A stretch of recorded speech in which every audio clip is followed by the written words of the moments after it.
Sir Malay तो अकेला रहता था, फिर हमें यहाँ क्या मिलेगा? शायद रागिनी के बारे में कुछ पता चल जाए, शायद उसका एड्रेस मिल जाए।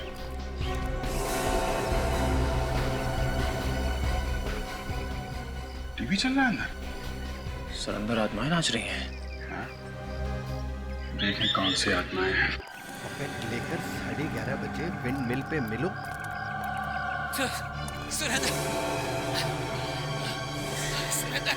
जोर से टीवी चल रहा है, फिर भी आदमी सोया पड़ा।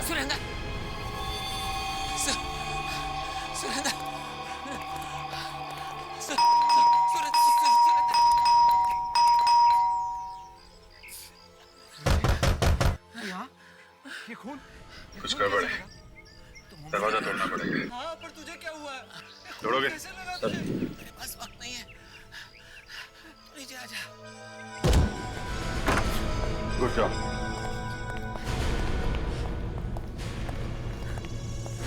हेलो विजय, बता तो सही हुआ क्या है? Excuse me. कुछ लोग मेरे पीछे पड़े, हेलो। कभी भी यहाँ आ सकते हैं। ले ले ले। ये क्या है विजय? तुम मर गए? कुछ बात है क्या है? इसे भी प्रद्युमन तक पहुँचा देना। टीवी बंद करो।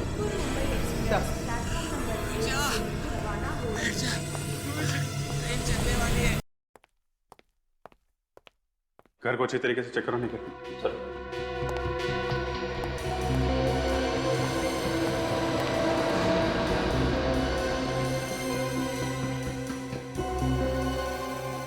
बैठे बैठे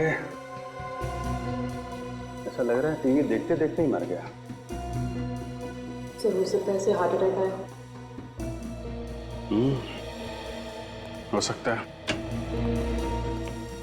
आने के घर के अंदर कोई भी नहीं है। घर में कोई भी नहीं? नहीं सर। ये आदमी यहाँ पे अकेला है? कौन ये आदमी? एक मिनट। ये क्या है?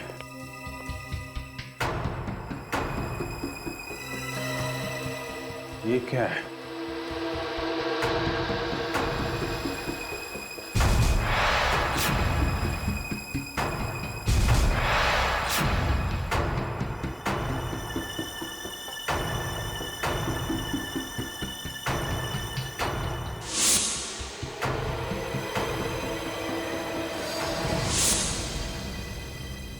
मलय? ये मलय है? हाँ सर। मगर इसकी लाश यहाँ पे कैसे पहुंची? तो चुराने वाले ने यहाँ पे छोड़ दिया होगा। अरे मगर चुराया ही क्यों? ये देखो, ये सोने की चेन, घड़ी और ये अंगूठी वगैरह सब के सब वैसे के वैसे ही हैं। कुछ भी नहीं चुराया। ऊपर से इसे नकली विग, दाढ़ी और मूंछ लगा दी। हाँ सर।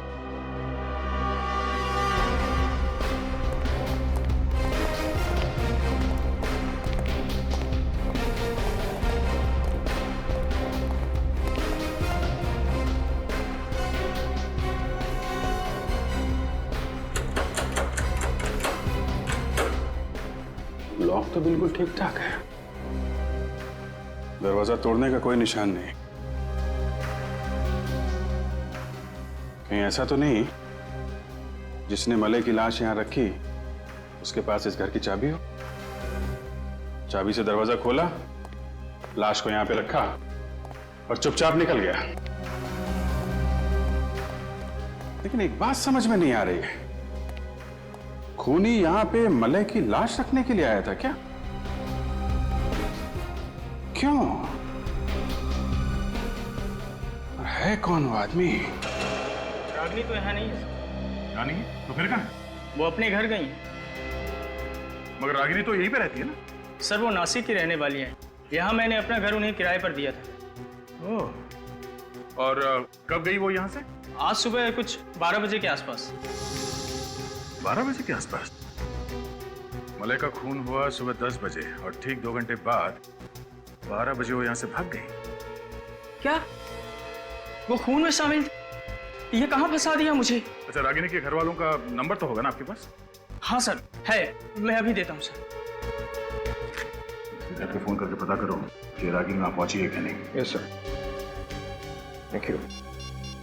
रागिनी काम क्या करती है? सर वो एसी रिसर्च लैब में रिसर्चर है। एसी रिसर्च लैब, फ्रिज के ठंडा रखने की क्षमता को और बेहतर बनाने वाली कंपनी। सर, रागिनी ने फिर से झूठ बोला, वो अपने घर गई नहीं। यही उम्मीद भी थी।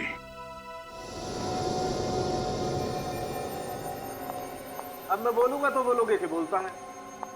या साउंड के बोल के तो रहेगा ही, चुप रहने वालों में से तू है ही नहीं। देख, ज्यादा देर पेट में बात को छुपा के मत रख, पेट में दर्द होगा, जल्दी बता दे। पेट में मेरे दर्द नहीं होगा, तुम्हारे पेट में दर्द होगा अगर बता दिया तो। पेट दर्द की दवा है हमारे पास, तू जल्दी से बता दे। इस आदमी की मौत 2 घंटे पहले देखा, मुझे पता था। आज सुबह जैसे मैं घर से बाहर निकला ना, तो मेरे सिर के ऊपर से एक कौवा हंसते हुए गुजरा। तभी मुझे लगा कि आज का दिन मेरा बड़ा खतरनाक निकलने वाला है। अरे यार सालून के 2 घंटे पहले मरा ये। हाँ, इस आदमी की मौत टेलीविजन स्टेशन पर हुई, सब लोगों के सामने, सबके सामने, सुबह 10 बजे, मतलब अभी से 8 घंटे पहले। देखो बॉस, एक बार अगर फॉरेंसिक साइंस ने बता दिया कि यह आदमी 2 घंटे पहले मरा है, तो इसका मतलब ये आदमी 2 घंटे पहले ही मरा। यार साउंड की ये कैसे हो सकता है? इस आदमी की लाश को चेक किया गया था टेलीविजन स्टेशन पर, और वो भी दया ने। तब इसका शरीर ठंडा पड़ा था बर्फ की तरह। अच्छा एक बात बता, इसके शरीर में से तुझे कुछ मिला? नहीं मिला तो कुछ नहीं। यार सालून खे, इसके अलावा टेलीविजन स्टेशन पर और किसी को कुछ भी नहीं हुआ। यहाँ तक कि इसके सामने जो ज्योतिषी बैठी थी, तानिया, उससे भी कुछ नहीं हुआ। नहीं यार सालून के, इसके शरीर में कुछ तो था। मैं तो कहता हूँ कुछ तो है जो तुम्हें मिलना चाहिए था, और जिसकी वजह से इसका शरीर ठंडा पड़ा था, बिल्कुल बर्फ की तरह। तू मुझे बता सालून के, हमारे इन्वेस्टिगेशन के हिसाब से इस आदमी की मौत सुबह 10 बजे हुई, मतलब अभी से 8 घंटे पहले, और तू कह रहा है कि इसकी मौत हुई 2 घंटे पहले। तो क्या ये आदमी 8 घंटे पहले मरा और फिर जिंदा हुआ और फिर 2 घंटे पहले मरा?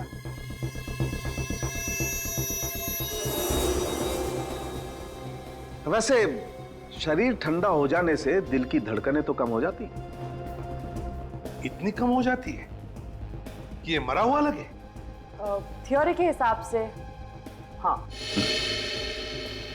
एक बात और, क्या? ये देखिए यहाँ इसकी गर्दन पर ये जो 2 निशान है, इंजेक्शन के निशान है बॉस। इस आदमी को यहां से जहरीला इंजेक्शन दिया गया है, और उस जहर से ही इस आदमी की मौत हुई। यह आदमी जहर से मरा, इसे इंजेक्शन दिया गया, जहर का। किसने दिया इसे जहर का इंजेक्शन? किसने? हमें रागिनी के बारे में कुछ पूछताछ करनी है। ये सीआईडी रागिनी के पीछे क्यों पड़ी हुई है? जहाँ जहाँ गुनाह वहाँ वासी आएगी। शायद रागिनी के हाथ खून में रंगे है। खून? नहीं, ये हो ही नहीं सकता है। वो कब से नहीं आई है काम? काम पे नहीं आई? अरे सर, वो तो आज भी काम पे आई हुई है। आई है? कहाँ है वो? अपने लैब में। कहाँ है लैब? चलिए मैं आपको बताता हूँ। चलिए। रागिनी के लैब का दरवाजा सर ज्यादातर बंद ही रहता है। दरवाजा खुलवाना पड़ेगा। रागिनी, रागिनी दरवाजा खोलो। रागिनी। सर, रागिनी दरवाजा नहीं खुल रही है, पता नहीं क्यों। चाबी तो है ना तुम्हारे पास? जी सर। बोलो।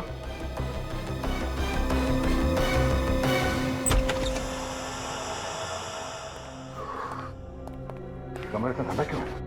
सर, वो रागिनी ने एक ऐसा केमिकल बनाया है जिससे फ्रिज को ठंडा करने की कैपेसिटी बढ़ जाए। ठीक है, बाहर कर दो। रागिनी,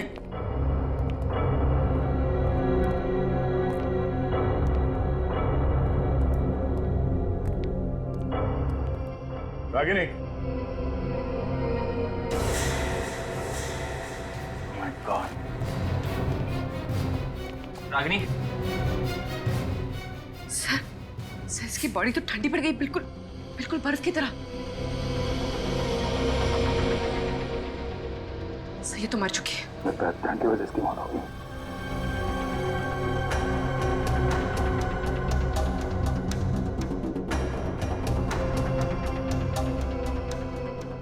वापस सब चीज अपनी जगह पे है। यहाँ लैब के अंदर कोई और है भी नहीं, कोई हाथापाई के निशान नहीं।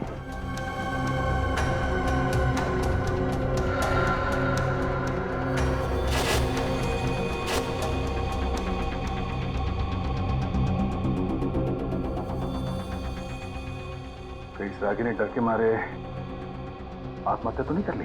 सर, मलय के फोन रिकॉर्ड से पता चल ही रहा है कि मलय की मौत के कुछ दिन पहले से रागिनी और मलय के बीच में काफी बातें हो रही थी।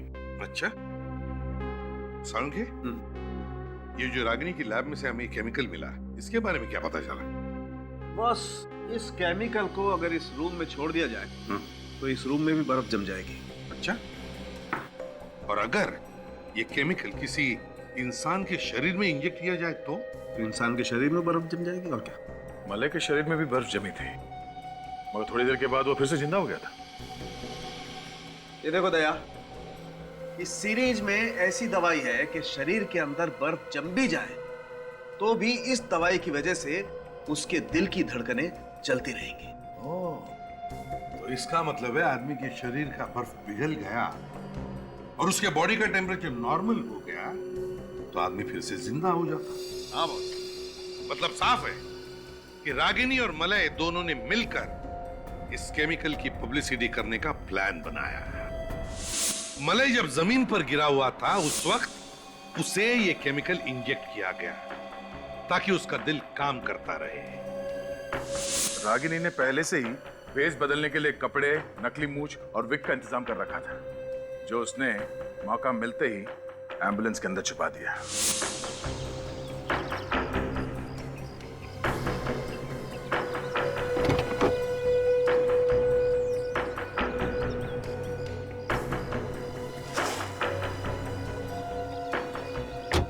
मलय को एम्बुलेंस में डालने के वक्त तक होश आ गया था और जैसे एम्बुलेंस का दरवाजा बंद हुआ वो उठा और उसने भेस बदल लिया।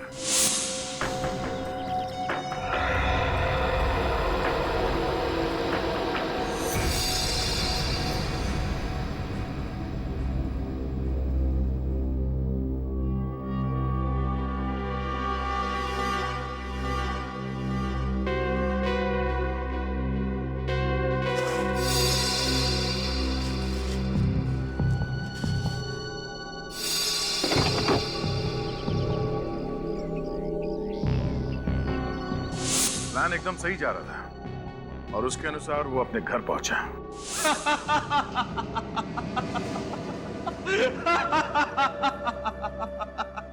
सब कुछ कितनी आसानी से हो गया और किसी को भनक तक नहीं लगी। अंतर्राष्ट्रीय बाजार में कच्चे तेल का भाव $105 प्रति बैरल से गिरकर $73.63 प्रति बैरल पर आ गया है, लेकिन $21 प्रति बैरल की कमी के बावजूद पेट्रोल कंपनियां तेल के दाम घटाने को तैयार नहीं है। किसी भी चैनल पर मेरे मरने की खबर क्यों नहीं दिखा रहे? 5 रुपए लीटर बढ़े थे। उस वक्त कच्चे तेल की कीमत $105 प्रति बैरल थी। उनको पता ही नहीं के बाद भी कि मैंने क्या झेला। तैयार नहीं है। शरीर ठंड के मारे अकड़ने लगा था और इतना दर्द, मौत के मुंह से बाहर आया हूं। जरा संभल के।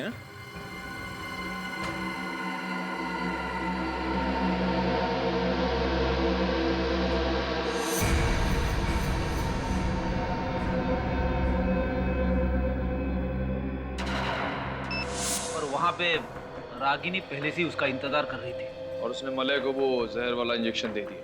हाँ, लेकिन मलय का खून रागिनी ने नहीं किया। उसने खुद फोन करके विवेक को टेलीविजन स्टेशन पे बुलाया था, क्योंकि ये सब एक पब्लिसिटी स्टंट था। एक सीआईडी ऑफिसर के सामने ऐसा कुछ हो जाए तो बात बहुत बढ़ जाती है। सर, अगर रागिनी खूनी नहीं है तो फिर खूनी कौन है?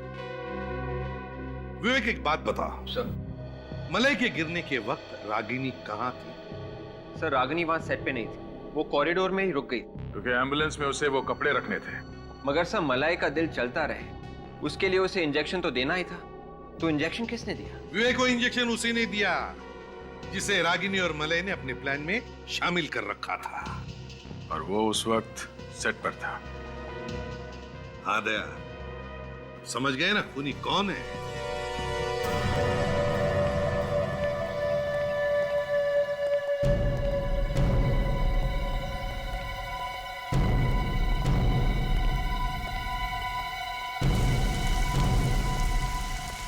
नमस्ते। आप? तानिया जी कैसी हैं आप? मैं तो अच्छी हूँ, पर इतनी सी बात पूछने के लिए आप यहाँ फोन कर दिया होता। फोन पे भविष्य कैसे पूछ सकते हैं? नहीं, ऐसी कोई बात नहीं है, फिर भी। नहीं, हमने सोचा कि जिस मुसीबत में हम लोग फंसे हुए हैं तो उसमें से आप ही हमें बाहर निकाल सकती हैं। मैं? हाँ हाँ, आपको सबका भविष्य मालूम है, तो प्लीज आपको ये भी मालूम होगा कि रागिनी और मलय का खूनी कौन है। मुझे कैसे पता होगा? देखिए तानिया जी, अब हम लोग तो हार गए हैं, आपको ही कुछ करना पड़ेगा। मैं कुछ नहीं कर सकती। मतलब आपकी ज्योतिष विद्या फेल? क्यों? क्यों फेल? क्योंकि ऐसा लग रहा है जैसे आपको ज्योतिष का कोई ज्ञान ही नहीं है। आपको केमिकल्स वगैरह के बारे में मालूम है बस। क्या तानिया जी, आपने दिल तोड़ दिया हम लोगों का। मतलब ये तानिया जी कि आप ज्योतिष वगैरह छोड़ के केमिकल्स के पीछे क्यों पड़ गई? वो ये रागिनी के कंपनी में काम करने वाले लोगों के लिस्ट में एक नाम मिला है।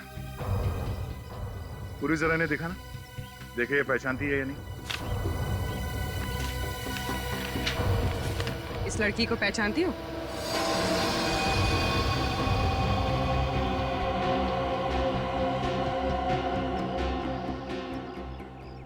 क्या हुआ? फोटो पहचानने में प्रॉब्लम हो रही है? हम आपकी मुश्किल आसान कर देते हैं। ये आप ही की फोटो है और आप उस केमिकल बनाने वाली कंपनी में काम करती हैं, है ना? हाँ, मैं उस कंपनी में काम करती हूँ। और मलय और रागिनी के प्लान में तुम भी मिली हुई थी। उनकी मौत से मेरा कोई लेना देना नहीं है। ओह, तो मलय के मौत के दिन तुम उसके घर नहीं गई थी? हाँ? नहीं। मगर तुम्हारा मोबाइल फोन बता रहा था कि उस वक्त तुम उसी एरिया में थे। या नहीं? थी।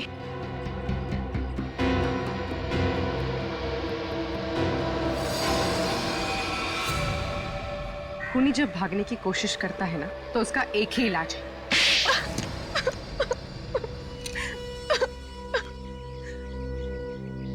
हाँ, मैंने उसे मारा था। मैंने ही मलय को मारा था, वो जहर वाला इंजेक्शन देके उसके घर पर।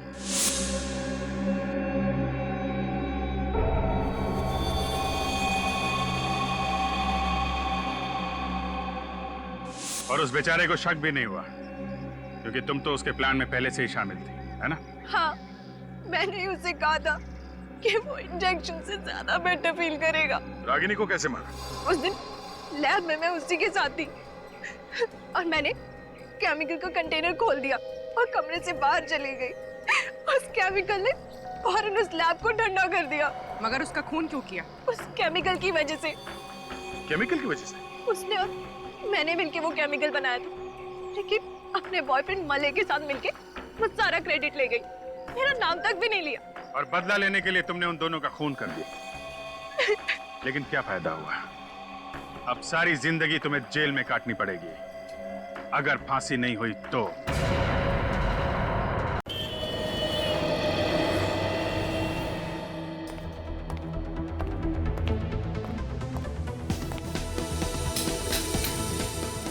नमस्कार, मैं मलय।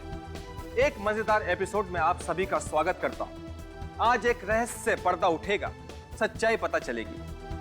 भविष्य जानने की इच्छा मेरे अंदर भी है और आपके अंदर भी। ज्योतिष एक शास्त्र है जिसके जरिए हम अपना भविष्य जान सकते हैं। कुछ लोग यकीन करते हैं और कुछ नहीं, मगर सच क्या है ये बताने के लिए हमारे बीच आ रही हैं मशहूर ज्योतिष miss Tania. Please welcome.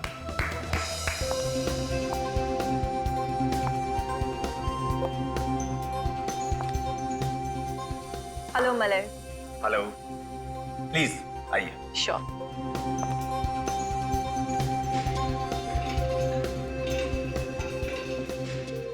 Tania जी, हमारे शो में आने के लिए आपका बहुत बहुत धन्यवाद। Thank you so much.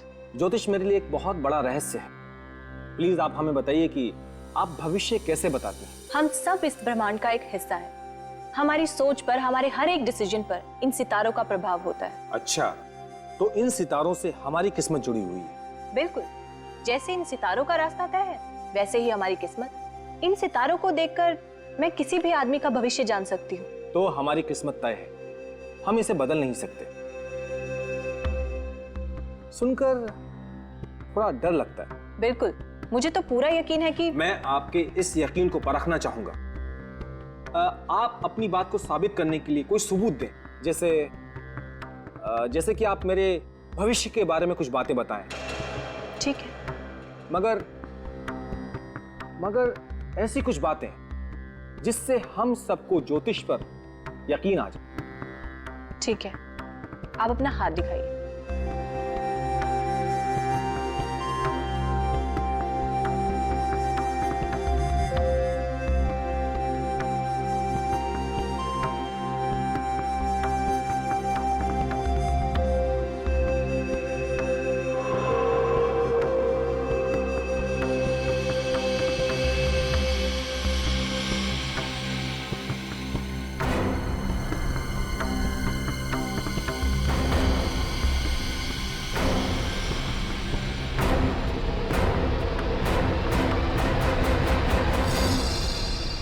नहीं, ये नहीं हो सकता। तुम इंटरव्यू के लिए मान गए और हमारे साथ यहाँ स्टूडियो में मौजूद हो, विश्वास ही नहीं हो रहा है। क्या हम सीआईडी वाले इतने खड़ूस लगते हैं? नहीं नहीं, बिल्कुल भी नहीं।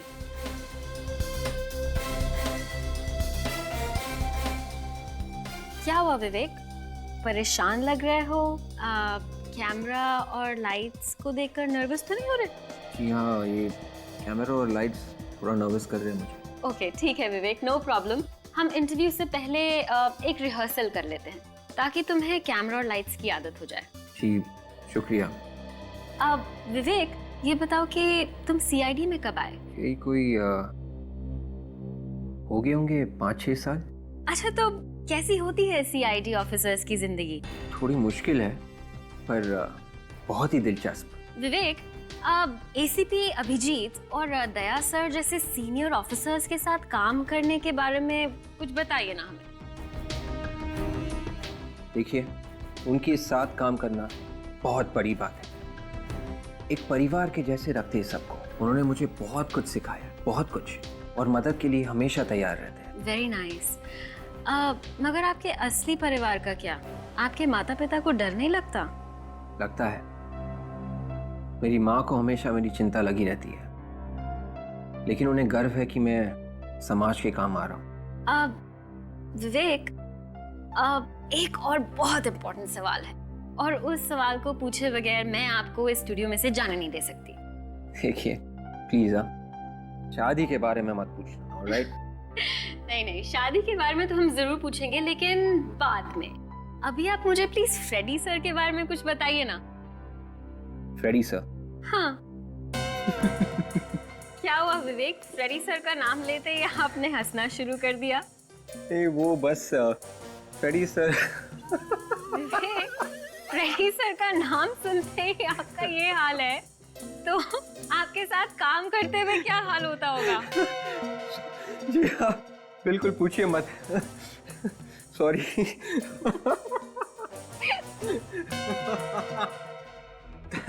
तानिया जी, जो होने वाला है वो बताने के लिए कहा था। आपकी ये घबराहट तो मुझे भी डरा रही है। ऐसी कौन सी बात है? आज आपका आखिरी दिन है। तानिया जी, तो आज मैं मरने वाला हूँ। हाँ। मगर कैसे?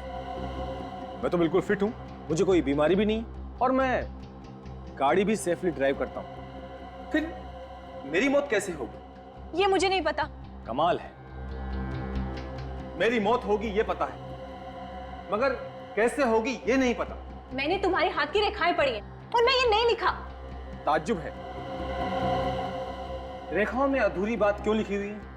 भविष्य पढ़ना कोई टीवी प्रोग्राम देखने के जैसा नहीं है जिसमें सब कुछ दिखाई दे। मैं नहीं मरूंगा तानिया जी। कल आप और ये सभी लोग कल मेरे साथ मेरे घर पर नाश्ता करेंगे।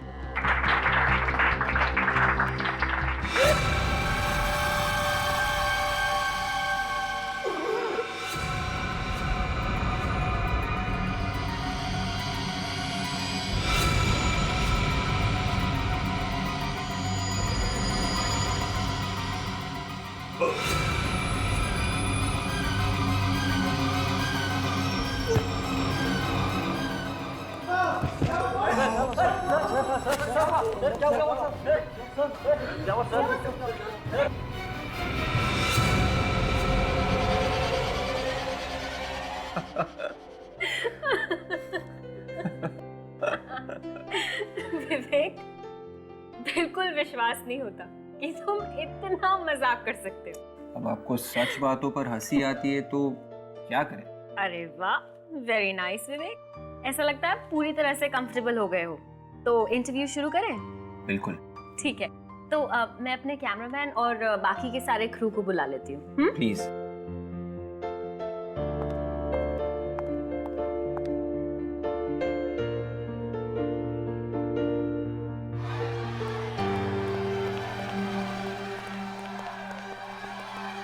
रागिनी, क्या हुआ? पता नहीं विवेक, पर कुछ तो गड़बड़ जरूर है। गड़बड़? भाई साहब, क्या हुआ? शायद उस तरफ कुछ हुआ है।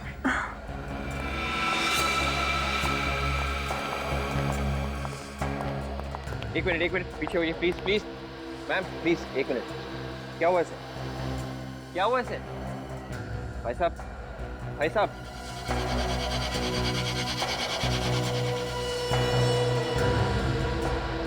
ये तो मर चुका है। देखिए, मैं इंस्पेक्टर विवेक हूँ, सीआईडी से। सीआईडी? जी हाँ, आप लोग प्लीज पीछे जाइए, प्लीज प्लीज। आप में से कोई भी इस बॉडी को हाथ नहीं लगाएगा और ना ही इस बिल्डिंग के बाहर जाएगा जब तक मैं ना कहूँ। ऑलराइट, गेट बंद कर दीजिए प्लीज।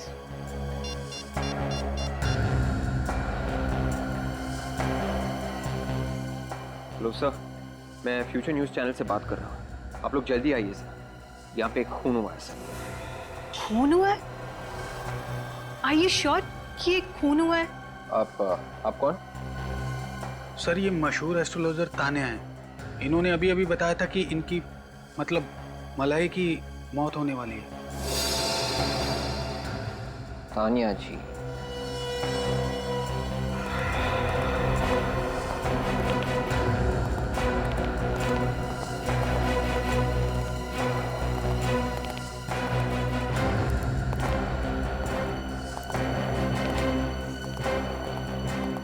अबे समलाई।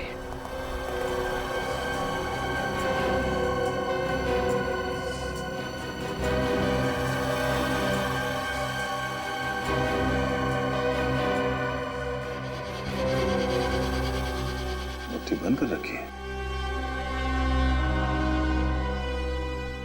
मुट्ठी से बंद क्यों है?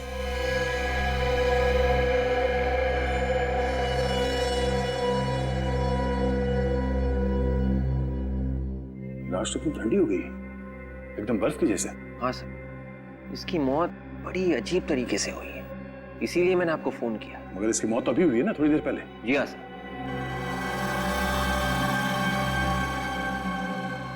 ऐसा लगता है ये लाश किसी फ्रीजर में रखी गई थी।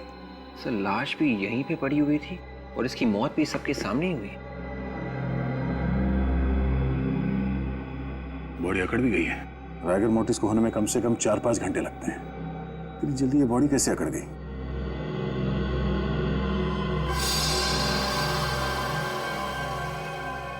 आंखें भी अकड़ गई है और आंखें सफेद भी हो गई। सचिन, ये बॉडी कुछ गड़बड़ है। ये केस डॉक्टर सालुंके की हालत खराब करने वाला है। एक काम करो, लाश को फॉरेंसिक लैब भिजवा दो। डॉक्टर साहब को ये लाश इसी हालत में देखनी चाहिए।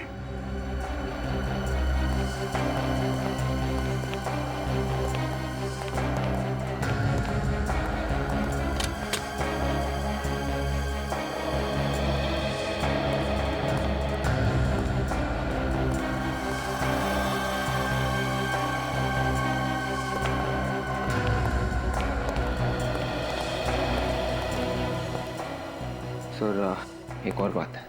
क्या? वो तान्या है सर, एक एस्ट्रोलॉजर। मलय उसी का इंटरव्यू ले रहा था। दोनों बैठे हुए थे और रिकॉर्डिंग चल रही थी। उसी बीच मलय ने तानिया को अपना हाथ दिखाया। तानिया ने हाथ देखा और कहा, मलय तुम्हारी मौत होने वाली है। उसके बाद अचानक ये सब। उसकी मौत लिखी हुई थी।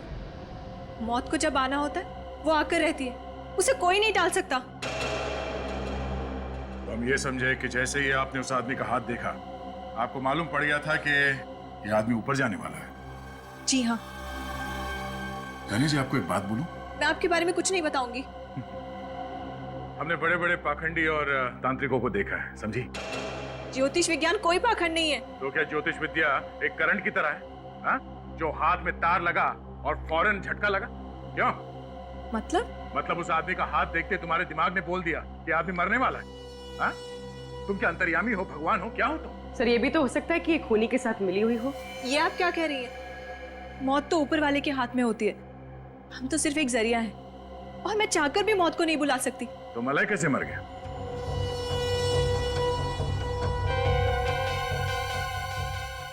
अच्छा, आप खुद का हाथ देख सकती हैं? क्या आपका ऊपर वाला आपको बता सकता है कि अभी थोड़ी देर में आपके साथ क्या होने वाला है? नहीं। मैं आपका हाथ बिना देखे बता सकता हूं कि आपके साथ क्या होने वाला है। क्या होने वाला है? ये लेडी ऑफिसर सबके सामने तुम्हें गर्दन से पकड़ेगी और यहाँ से घसीटते हुए सीआईडी वैन तक ले जाएगी और फिर वहां से सीआईडी ब्यूरो में घंटों तक पूछताछ करेगी, जब तक तुम ये नहीं बता देती कि मौत की भविष्यवाणी हुई कैसे। आप मुझे अरेस्ट करेंगे? अरेस्ट भी करेंगे और लेके भी जाएंगे। इसमें मेरा क्या कसूर है? उसने मुझे बोला था कि वो जब सबके सामने हाथ दिखाए तो मैं बोल दूं कि उसकी मौत होने वाली है।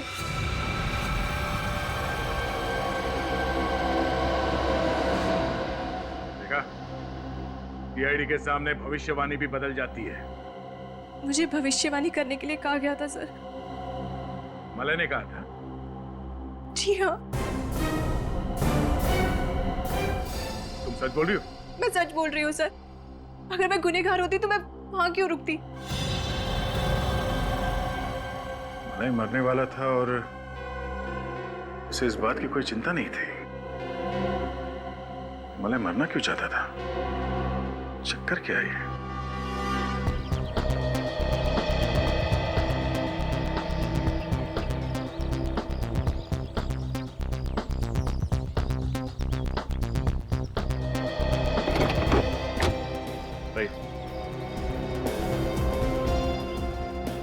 संभल के संभल के संभल के। और आगे जाओ। दौड़ दो दौड़ दो।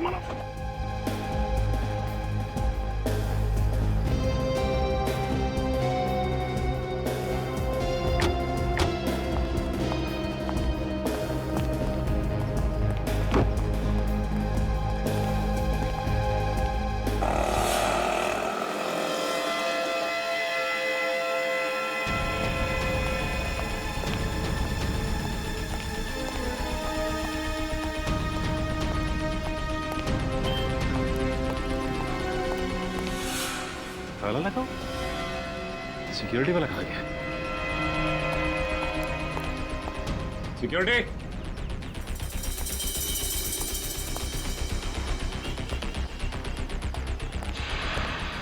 Security, security. भाई साहब, ये सिक्योरिटी वाला कहाँ गया? पता नहीं सर। पता नहीं। दरवाजा क्यों खुला है? दरवाजा। लाश कहाँ गई?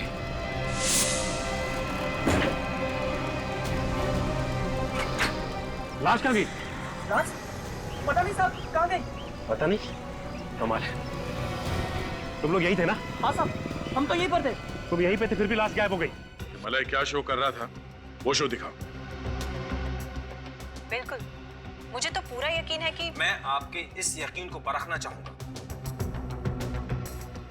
ठीक है। मैं चाहता हूं कि आपकी बात साबित करने के लिए आप कुछ सबूत दें। आप अपना हाथ दिखाइए।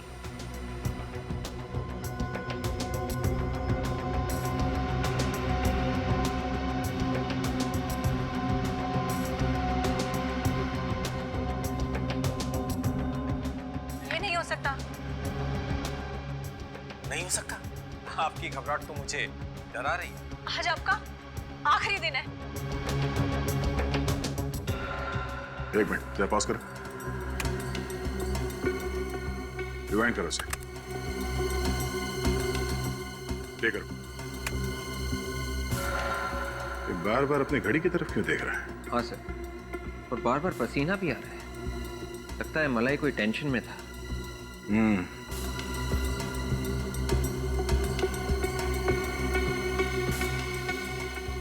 सर ऐसा लग रहा है इसकी तबीयत ठीक नहीं है।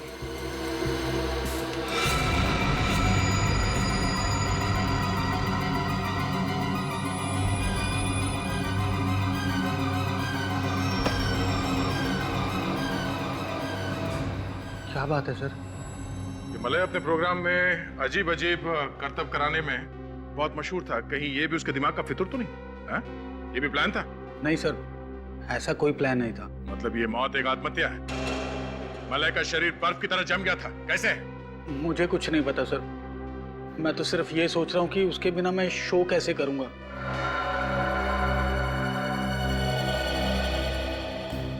मलय मरने वाला है, ये बात तानिया को मालूम थी। हाँ सर, लेकिन यहाँ पे काम करने वाले मलय के किसी भी कोलीग को तानिया के बारे में मालूम नहीं था। सबसे पूछा? हाँ सर। अब सर एक लड़की रह गई है। कौन? रागिनी। वो मेरा इंटरव्यू ले रही थी। उससे भी पूछ के देखो। Yes sir.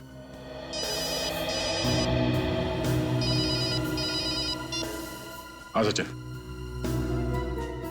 क्या? मलय की बॉडी गायब हो गई? ठीक है, हम लोग अभी आते हैं। इतनी खुली जगह से कोई लाश कैसे चुरा के ले गया? कैसे? मैंने हर जगह देखा, लेकिन समझ में नहीं आ रहा कि लाश गई तो गई कहाँ।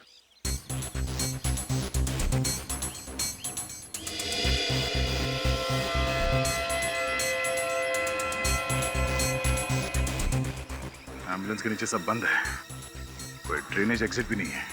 तुम्हें शक कैसे हुआ? सर जब मैं डेड बॉडी को अंदर रखवा के यहाँ से निकल रहा था तो सामने देखता हूँ कि गेट पे ताला लगा हुआ है और सिक्योरिटी गार्ड भी नहीं। और सिक्योरिटी गार्ड को ढूंढता हुआ मैं यहाँ से इस तरफ आया तो यहाँ नोटिस किया कि एम्बुलेंस का दरवाजा खुला हुआ है। ये दरवाजा, लाश कहाँ गई?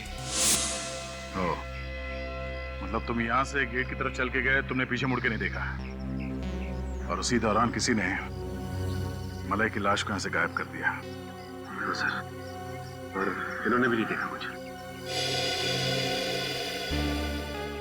एम्बुलेंस से किसी को एक लाश ले जाते हुए देखा? नहीं सर। शायद लाश को किसी बड़े से थैले में रखा हो। हाँ? नहीं सर, ऐसा तो किसी को नहीं देखा। अच्छा, सर ये कैसे हो सकता है? कोई लाश ले गया और किसी ने देखा तक नहीं। वही तो कुछ सर, मैंने सबसे पूछा लेकिन सबका एक ही जवाब कि किसी ने कुछ नहीं देखा। ये लोग क्यों नहीं बता रहे हैं ये तो मालूम नहीं, मगर ये सब एक प्लान है। अगर ये गेट खुला होता तो एम्बुलेंस यहाँ गेट से बाहर चला गया होता, मगर नहीं, गेट बंद था और वहां पे कोई सिक्योरिटी गार्ड भी नहीं था। और मैं सिक्योरिटी गार्ड को देखने भी गया। एम्बुलेंस के दरवाजे के पास भी कोई नहीं था सर। बिल्कुल, ये सिक्योरिटी गार्ड भी मिला हुआ इस प्लान में।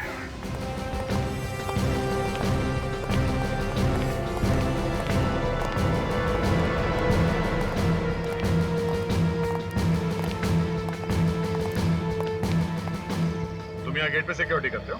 जी सर। कहाँ गए? सब पानी लेने गए सर, गर्मी बहुत है। पानी लेने गए थे आधे घंटे से? साहब किसी से कहिएगा मत, वो जब से मौत हुई है ना साहब मालिया साहब, तब से ऑफिस जैसे बंद सा हो गया है, इसीलिए थोड़ी देर बैठ गया था। इसलिए ताकि मलय की बॉडी चुराई जा सके। चोरी हो गई साहब, इसमें मेरा कोई हाथ नहीं साहब, मुझे कुछ नहीं मालूम। बिल्कुल मौके पर ही गायब हो गए थे तुम? हाँ? और नहीं मैम, एक फोन आ गया था, उसी को अटेंड करने गया था और थोड़ी देर बैठ गया मैं। फोन किसे? वो पता नहीं साहब, लेकिन जब मैं वहाँ पहुँचा तो फोन कट गया। मुझे लगा घर पे फोन होगा, इसलिए थोड़ा इंतजार करने लगा। एक मिनट, इसने तुम्हें कहा कि तुम्हारा फोन आया है, उसने तुम्हें ये नहीं बताया कि किसने फोन किया था? नहीं साहब। अच्छा, तुमने पूछा क्यों नहीं उससे कि कौन बोल रहा है? सर क्योंकि इसके दोस्त और घर वाले हमेशा कॉल करते हैं, इसके लिए मैं कई बार पूछती नहीं हूँ। फोन करने वाला लड़का था या लड़की? सर लड़की थी। लड़की थी? उसने क्या बोला? जो बोला वही बताओ। हाँ, उन्होंने बोला कि महेश को बुला। महेश को बोला? महेश बोला या सिक्योरिटी गार्ड? सोच के बताओ।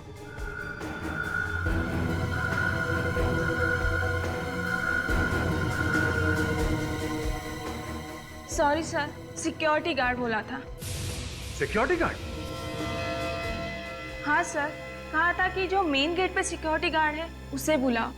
सर, मुझे तो लगता है कि ये रिसेप्शनिस्ट मिली हुई है, कोई फोन नहीं है। कॉल करने वाले ने कहा कि सिक्योरिटी गार्ड को बुलाओ। नहीं सचिन, ये रिसेप्शनिस्ट मिली हुई नहीं है। अगर वो फोन करने वाला इस वॉचमैन का कोई यार दोस्त होता तो ये कहता कि महेश को बुलाओ, और कॉल करने वाले ने कहा कि गेट से सिक्योरिटी गार्ड को बुलाओ। वो फोन करने वाली लड़की इसी टीवी स्टेशन में है।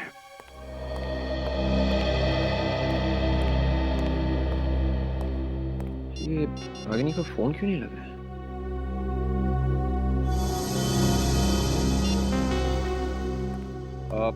देखिए भाई साहब, ये आपकी रिपोर्टर जो है रागिनी, वो अभी कहाँ होगी? कौन? रागिनी? रागिनी इस नाम का तो कोई नहीं यहाँ पर। देखिए, शायद आपको मालूम नहीं होगा, आप प्लीज अपने रिकॉर्ड में चेक कीजिए। रागिनी, रिपोर्टर। मैं पिछले 5 साल से यहाँ काम कर रहा हूँ, अब मुझे नहीं पता होगा तो कैसे पता होगा सर? फिर वो कौन सी रागिनी थी जिसके साथ मैं इंटरव्यू रूम में रिहर्स कर रहा था? Interview room? हाँ, वो तो बंद होना चाहिए था। देखिए, वो रूम खोला गया था, मैं वहाँ रागिनी के साथ इंटरव्यू के लिए रिहर्स कर रहा था। देखिए, आप एक काम कीजिए, आप अपने प्रोग्रामिंग हेड मिस्टर सुधीर को अभी के अभी बुलाएं, मुझे उनसे मिलना है। ठीक है सर। थैंक्स।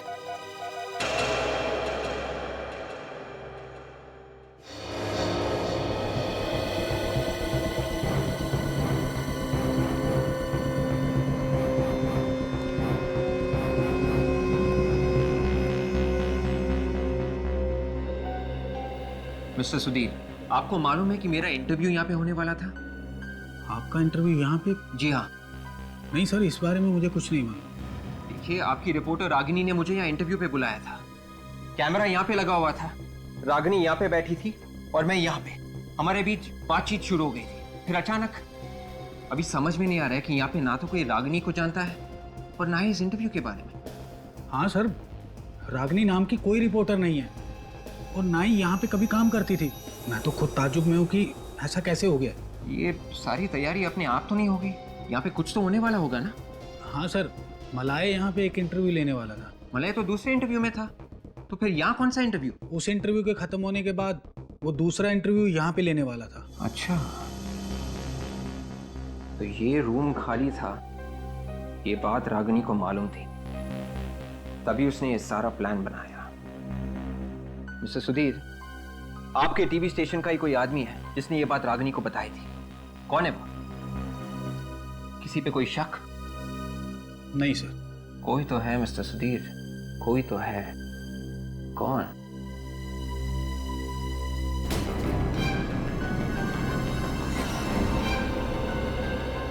मिस्टर सुधीर, वो आदमी कहाँ है जिसने इस कमरे का दरवाजा खोला था? कहाँ है वो? उसे सब कुछ मालूम है।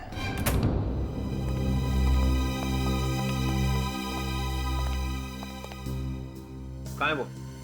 पता नहीं सर। पता कैसे नहीं? सर, वो यहीं बैठता है, शायद किसी काम से बाहर गया होगा। कमल नाम है उसका। कमल? मेंटेनेंस वाला आदमी मिला विवेक? नहीं सर, लेकिन उसका नाम कमल है सर, वो यहीं कहीं होना चाहिए। शायद वो भी फ्रॉड हो। सर, कोई ताजुब की बात नहीं है, लेकिन वो यहीं का एम्प्लॉय लग रहा था। सर, आप मुझे थोड़ा वक्त दीजिए, मैं उसे ढूंढ निकालता हूँ, please. Relax relax Vivek, tension मत लो। हाँ सचिन, तुम जाके देखो, ढूंढो उसे। आइए भाई सर। जी। विवेक, तुम रागिनी को कैसे जानते हो? सर, एक्चुअली रागिनी ने मुझे फोन किया एक इंटरव्यू के लिए। पिछले 2 हफ्ते से वो रिक्वेस्ट कर रही थी, तो मैंने सोचा। तो सब एक प्लानिंग है। मतलब सर? मतलब उसने पहले मलाई का खून किया और फिर उसकी बॉडी को चुरा लिया। सर, भगदड़ के बाद तो वो गायब थी, लेकिन एक बात समझ में नहीं आ रही सर, अगर वो एक गुनहगार है तो उसने मुझे इंटरव्यू के लिए क्यों बुलाया? क्यों सर? सर, ये रहा कमल। यही है वो सर। कहाँ है वो? कौन थी वो? जल्दी बता, नहीं तो। कौन सी लड़की? मैं किसी लड़की को नहीं जानता। सर, और सुबह इनके साथ एक लड़की आई थी यहाँ पे? हाँ कौन थी वो? सर, मैं नहीं जानता। तो तुमने इंटरव्यू रूम क्यों खोला उसके लिए? सर, वो तो मलय सर ने कहा था कि वो मैडम को इंटरव्यू में बिठाओ करके। मलय ने? मलय की मौत का फायदा उठा के अपना इल्जाम उसके सर पे तो नहीं डाल रहे हो तुम? नहीं नहीं सर। सबूत है तुम्हारे पास? सर, सबूत?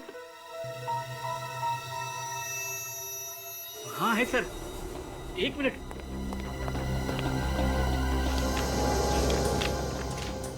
ये देखिए सर, ये देखिए सर, ये मलय सर ने खुद उस लड़के को वहां बिठाने के लिए कहा था और पूरा सेटअप करने के लिए कहा था। ये रही उनकी सिग्नेचर। इसका मतलब मलय रागिनी को जानता था? ये रागिनी मलय को कैसे जानती थी? सर, वो तो पता नहीं। मलय सर ने मुझे कल शाम को ही रागिनी जी से मिलवाया था और कहा था कि मैडम ऑफिस आए तो उन्हें इंटरव्यू में बिठा देना। सर, हो सकता है मलय भी रागिनी के साथ इस प्लान में शामिल हो। इस मलय और रागिनी के बीच में क्या संबंध है, पहले वो पता करना चाहिए।